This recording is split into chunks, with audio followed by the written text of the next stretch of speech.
Okay, guys, so I'm here in school right now and I'm going to show you around my room here in school. So I am in charge of one of the laboratory rooms.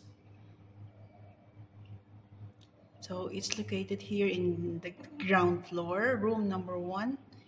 So it is the home economics room, but more specifically, my subject is called food technology. All right. So welcome.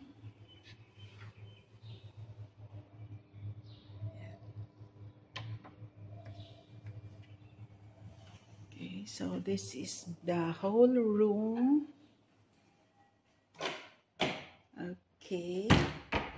So here in our school, we have actually 5 specializations for the TLE in high school. So one of which is food technology. So in the Philippines, it's called home economics, but here it's called food technology.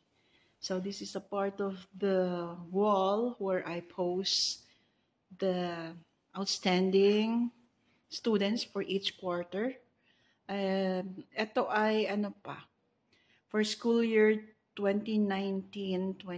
Hindi ko pa siya natatanggal. So, they're just there. So, I teach TLE from grade 8 until grade 12. So, that's about 5 levels.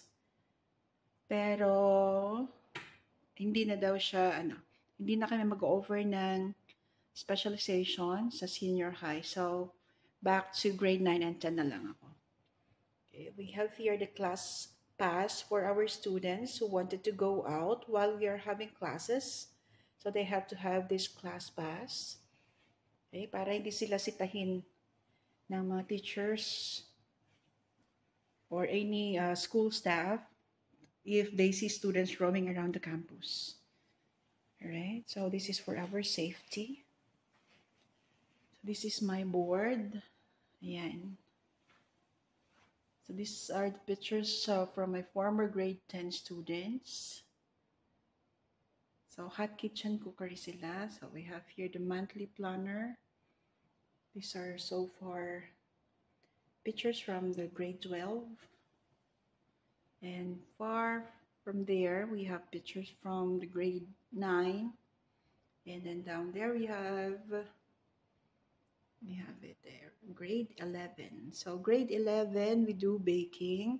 And then grade 12, we have food and beverage services. For the grade 9, we have cold kitchen cookery. And grade 10, hot kitchen cookery. Okay, so these are the workstations for the students. So I am very lucky to have this kind of technology in my class. I was just expecting a simple food tech class, cooking lab, culinary lab. But when we transferred to the new school, ito na siya. So according to the supplier, this technology comes from Germany, and our school is the third school to have this kind of technology in the Middle East. Sa Middle East pala, pangatlo ang room ko to have this kind. Okay? So this one operates from this panel.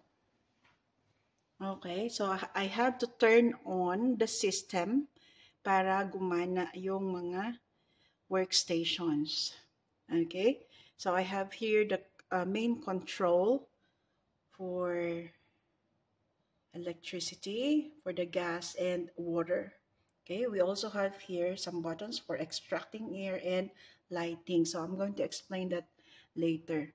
So in this panel, we also have here extra outlets. We have here hot and cold water, and we have also sprinkler there. So we have the sink here, and then we have a bin for solid waste. Ayan. Hindi pa natatapon yung mga basura. Ayan. Okay. So, this is my whiteboard. So, nadikitan siya ng mga output ng mga bata. Okay. Our classrooms are, what you call this, with smart boards. So, only the laboratory rooms, such as my classroom, ang walang smart board. But I have, okay, ito pa yung, okay, projector. So, I have a projector and, of course, the whiteboard. Okay, so this is the teacher's table. I have here my filing cabinets. Okay, I get here the ovens. So how does this work? Okay, so first let's try to turn on the system. There. All right, so it's now green. So that means that we can now use. So for demo purposes, let's do this. So here, it has exhaust.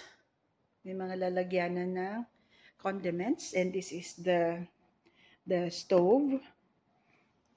Okay, this is the sink with hot and cold water. So there.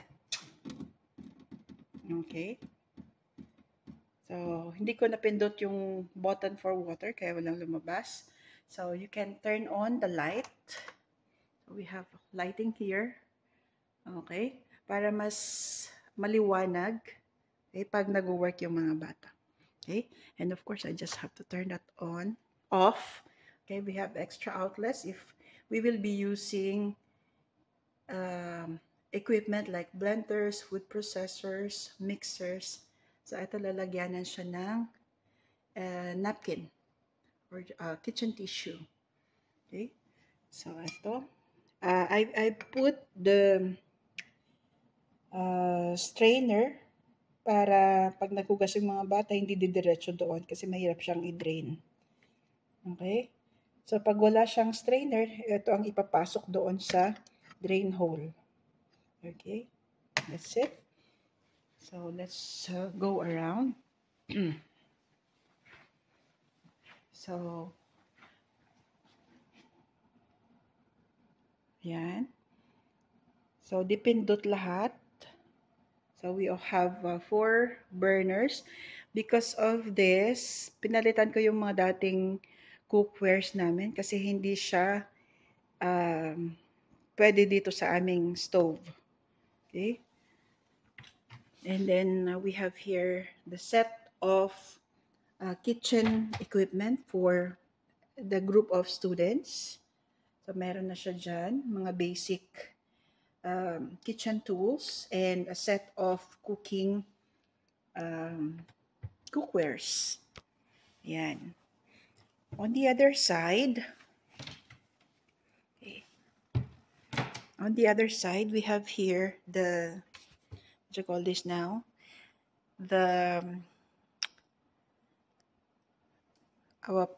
food processor. And this food processor has the blender. Ayan. So, hindi na siya separate na blender. So, food processor with the blender. Okay. And mixer. And then, to be able to help my students with their inventory, meron akong pinost dito. But of course, since the students are working by group, they have a certain secretary assigned for each meeting to check on their inventory. So they have to check if they have complete materials. So these are the materials that are found in their workstations. I have 4 workstations here. Okay, so 4 groups. But if there are more students, then I can still make 5 groupings because there's one extra cooking station right there. So in this corner, we have here a few tools. We have the mixing bowls, baking pans. And we have the boxes of new tools. Like we have here the condiment stand. We have here rice cooker. Okay, this is the sampler for our chef jacket. Okay, we have the trolleys. Then we have our cold storage. We have the fridge, two-door. And then we have more of the ovens. Then of course we have our freezer. Then we have some more cookwares up there. And our motto for the TLE is beautiful hands are those that work. Okay? Because in TLE, we perform and we make use of our hands to create products. Okay? So this is the fifth work area. If there would be lots of students, ito na yung pang group 5. Okay? So dahil wala silang set na station like that, so this is their cabinet, okay, for the set of tools. Okay? And then we have here cabinets for each of the extra tools that were not placed in each workstation. So, nandyan siya. There. Then, of course, you also have more there at the upper cupboards. There you are. So, they are now properly labeled. Ayan. So, meron tayong microwave. We actually have two. Pero hindi ko na alam. Andun pala sa other side. Okay. So, we have extra dishwashing area. Okay. We have more of our mixers there and blenders extra. We have our deep fryer. Ayan. So, this is my workplace. Here in school. Ayan. So, earlier, when I first came to this school, is a very traditional na table, sink, at saka basic kitchen tools lang. No, parang Pilipinas lang. Okay, so I just turned off the system. Alright. Pero ngayon, we have here now. Ito yung mga tubes that would help with the water extraction of the air. Yan, mga exhaust. So, andyan lahat. Okay. So, this is my room. I usually spend most of the time here.